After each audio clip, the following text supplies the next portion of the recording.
Salut à tous, c'est Hugo de la chaîne NSS et aujourd'hui une vidéo qui sort un petit peu de ce que je fais d'habitude puisqu'aujourd'hui on va pas aller ni sur Premiere Pro ni sur After Effects mais je vais vous présenter 3 applications qui peuvent vous servir pour vos productions et vous allez voir il y a des choses assez intéressantes. La première application c'est Sun Locator, avec mon magnifique accent français évidemment. Sur cette application vous allez pouvoir définir une certaine heure, une certaine date et un certain lieu pour votre tournage, ce qui fait qu'ensuite vous allez avoir plein d'informations sur le moment et sur le lieu, que ce soit le lever du soleil, le coucher du soleil, les différents niveaux d'éclairage de la journée, et surtout quand vous allez sur Vue carte, vous allez avoir une représentation de l'éclairage justement, et surtout dans quel sens vont aller les ombres, ce qui va vous permettre de vous organiser, et comme vous le voyez, vous allez pouvoir vous déplacer dans le temps pour voir selon les heures qui vous arrangent comment le soleil va évoluer, et surtout comment l'ombre va évoluer également. Bref, pour organiser vos tournages en extérieur notamment, là pour le coup, c'est la meilleure application qu'il vous faut. La seconde application, c'est Shot Designer. Alors Shot Designer, c'est quoi? Ça va également vous servir pour vos tournages. Ça va vous permettre de préparer des schémas de tournage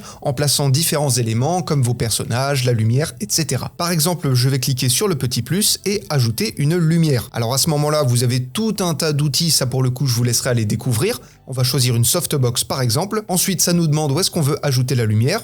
Je vais la placer par exemple ici. Ensuite, on va pouvoir la déplacer et surtout, on va pouvoir l'orienter vers notre sujet pour organiser au mieux notre tournage. Bien évidemment, vous allez pouvoir créer différentes scènes, différents schémas, les organiser, les classer, les sauvegarder évidemment, et ça vous permettra de tout avoir sur vous et de pas avoir forcément du papier, ce qui peut vite se perdre. Vous pouvez ajouter vraiment plein de choses, vous pouvez même ajouter des objets si vous avez besoin de vraiment rentrer dans le détail pour voir comment vous allez positionner votre lumière par rapport à l'objet, si ça crée des ombres, s'il faut les compenser, etc. Bref, encore une fois, cette application est vraiment très intéressante pour les tournages. Enfin, la dernière application, probablement la plus connue des trois, c'est l'application Canva. Alors vraiment, Canva, c'est à utiliser en cas d'extrême recours, soit si vous avez peu de compétences, soit si vous n'avez pas vos outils sous la main, mais ça va vous permettre de créer des designs, tant des images que des vidéos, des petits effets plutôt pas mal. Vous allez pouvoir créer des documents, donc des vidéos mobiles, des publications Instagram, des stories, des logos, etc. etc. Pour le coup, c'était avec cette application-là que j'ai fait mes toutes premières miniatures au tout début de la chaîne. Mais par exemple, si je choisis publication Instagram carré, ça va me proposer plusieurs designs, ce qui peut vous donner de l'inspiration,